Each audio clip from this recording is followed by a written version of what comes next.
Welcome to this tarot reading for inner healing. Let's dive in.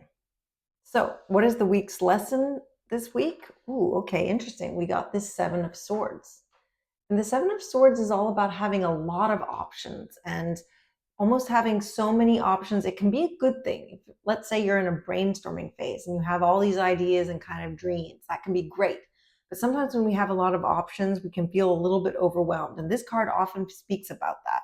It speaks about just feeling like you don't know in which direction to go, and there's so many different options out there for you. It's like, so this little girl is looking at all these dreams, all these possibilities, and it's kind of up to you to decide which one is for you. So the week's lesson to me, I think, is about having a lot of options and seeing all these things and feeling a little bit overwhelmed by them. So let's have a look at what are the weaknesses to look out for this week. Oh my gosh, okay, that's really interesting, especially with the combo of the Seven of Cups. So the weaknesses to look out for this week with regards to having so many choices is the Star, which is really surprising because the Star is often such a positive card because it talks about truth and hope, but it often talks about being naked and being super open. And so what I'm getting here is maybe while you're going through this moment of having so many options, maybe it's not a good idea to be so open about it with other people. Because I don't know about you, but I know that as soon as I start telling people about things, they'll have an opinion. And so as soon as you start telling them that you have all these options and that you're thinking about these things, they're going to weigh in.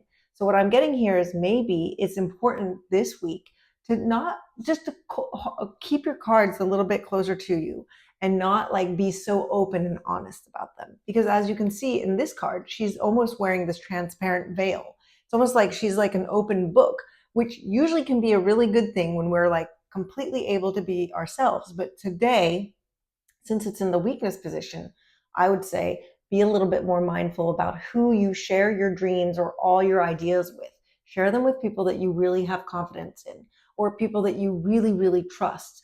But even then, maybe it's also just about taking a little bit of more time right now just to have it sit in with yourself so that you can actually listen to the little voice that's inside you without being distracted by others.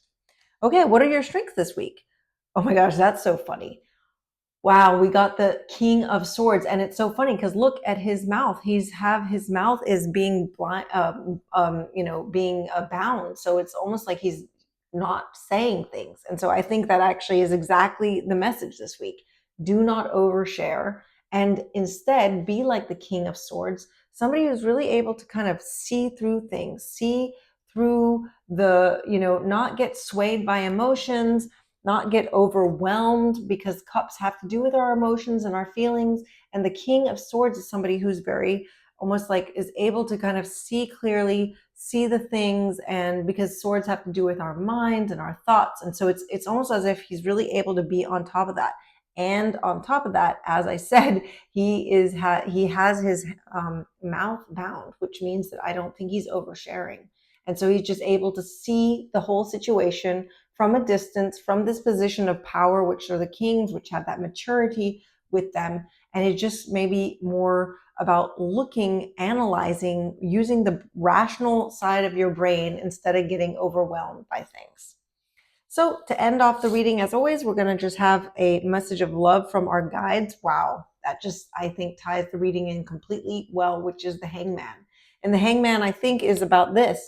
The Hangman is about basically being in a position of like having to wait. You can't necessarily push forward. And that is exactly the case sometimes when we have so many choices. We don't know in which direction to choice, but sometimes you don't want to push one before you're actually sure. And so actually, I think that the Hangman is asking you to be patient and to wait, because that is exactly what the Hangman is. He's hanging around. But if you notice also, the Hangman is always hanging upside down, which means that while he's in this period of waiting, in this period where you can't really maybe push forward or choose because you don't really know yet in which direction, you can use this opportunity of waiting, though, to look at things through a different angle, to see things through a different perspective. Use this moment of waiting to be able to see things, because it's actually perhaps by looking at them a little bit differently, listening to your own inner guidance, that you will start to actually maybe be able to see which one of these is actually for you. So on that, I'm wishing you lots of love and lots of laughter as always, and I'll see you next week. Thanks so much for watching.